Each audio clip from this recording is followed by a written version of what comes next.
Notes कैसे बनाए like toppers.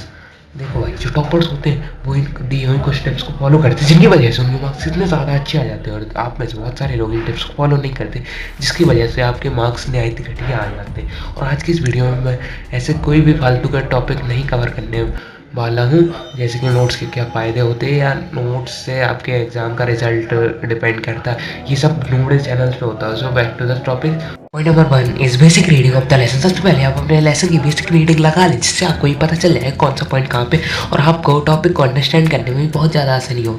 और अगर आपको वो टॉपिक आता है तब भी आप बेसिक रीडिंग लगाओ, जिससे आपको वो टॉपिक कौन सा कहाँ पे और कैसे किस तरीके से मैनेज करके ऑर्गेनाइज वे में लिखना है, ये भी आपको पता चल जाएगा। इसलिए सबसे पहला पॉइंट है बेसिक रीडिंग कर लो लेसन की। और आप में तो बहुत सारे जो जिन लोगों को वो चैप्टर नहीं आता जिसके आप नोट्स बनाने वाले हो, सो सबसे पहले उस चैप्टर का एक पहले बेसिक रीडिंग लगाओ, फिर एक वीडियो लेक्चर देखो, फिर एक बेसिक रीडिंग फिर से लगा लो, जिससे आपके वो उस चैप्टर के टॉपिक बिल्कुल क्रिस्टल क्लियर हो जाएंगे और आपको वो लेसन बहुत ही अच्छे से समझ में आ जाएगा। और जब आप नोट्स बनाओगे तो वो भी आप बहुत ही अच्छी तरीके से बना सकते हो। इसलिए सबसे पहले आप अपने लेसन की बेसिक रीडिंग करें। Point number 2 is find 20% of content. Researches में ये बात सामने आई है कि अधिकतर जो लेसन होते हैं उसमें सिर्फ 20% चीज़ें ही वैल्यूएबल होती है और बाकी सारी चीज़ उनको एक्सप्लेन करने के लिए लिखी जाती है। सो 80% डेटा सिर्फ इसीलिए होता है कि आप लोग उनको अच्छे से अंडरस्टैंड कर सको, और 20% ही इंपॉर्टेंट होता है। तो सबसे पहले उस 20% को देख लो कि वो 20% कहाँ और वो 20% क्या कह रहा है, और उस 20% को ही समझ लो। और फिर उस 20% को अंडरलाइन या हाईलाइट कर लो, और फिर जब भी आप नोट्स बनाने जाओ तो हाईलाइटेड पार्ट को ही लिखो। देखो भाई, अब जो भी काम आपको बुक में करना था वो तो अब आपने कर लिया, लेकिन अब बात आ जाती है नोट्स की।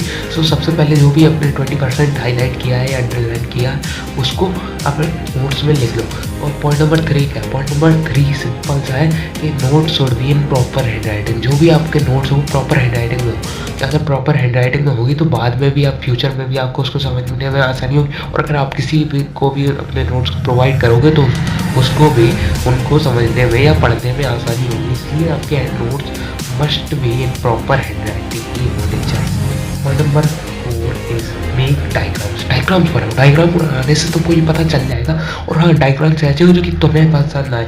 ये नहीं है कि तुम गए एक किसी कंप्यूटर की शॉप में और तुमने डायग्राम्स प्रिंट करा लिया। बस डायग्राम्स तुम्हारे लिए होने चाहिए, ज़रूरी नहीं है नोट्स ज़्यादा ही अच्छी हो, वो दिखने में एस्थेटिक टाइप हो, बस नहीं। नोट्स बस ऐसे हो जिससे तुमको समझ में आ जाए। ज़रूरी नहीं है कि नोट्स बहुत ही ज़्यादा अच्छी हो, ये बात अपने दिमाग में डाल। और डायग्राम्स बनाओ, ऐसे बनाओ जो कि तुम्हें को जब भी देखो तो उनको याद आ जाए कि भैया अच्छा ये था। ठीक है। 5 इज राइट हिंदी। हिंदी में लिख लो, जो भी आपने इंपॉर्टेंट चीज़ लिखी है उसको हिंदी में लिख लो।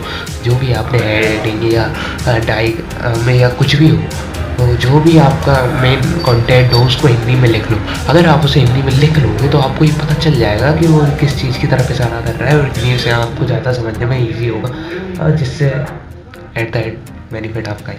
Notes should be in 3 to 4 पेज। देखो भाई, जो आपके नोट्स हैं वो ज़्यादा बड़े नहीं होने चाहिए, ज़्यादा छोटे नहीं होने चाहिए। 3 to 4 पेज। अगर 10 पेजेस का आपका चैप्टर है तो आपके नोट्स 3 to 4 पेजेस के ही होने चाहिए, उससे ज़्यादा नहीं। आपको वो बुक को में जो चैप्टर है उसका एज इट इज़ नहीं लिखना है, बिल्कुल भी कंप्रेस भी नहीं करना है। इसलिए इतना लिख दो जिससे आपको समझ में आ जाएगा। आप अपने आप को समझाने के लिए बस बेसिक लिख लो, क्योंकि पहले आपको टॉपिक समझना है। हाँ, इसलिए मैंने बुक रीडिंग की कहा था। और फिर आपको अपने के नोट्स को ऐसे समझाना है फ्यूचर में, बस आपके दिमाग में वो चीज़ आ जाए कि भाई हाँ ये ऐसे से ऐसा होता है। इसलिए आपको नोट्स बनाने हैं, इसलिए नहीं है कि बुक में जो टॉपिक हो उसको एज इट इज़ छाप दो।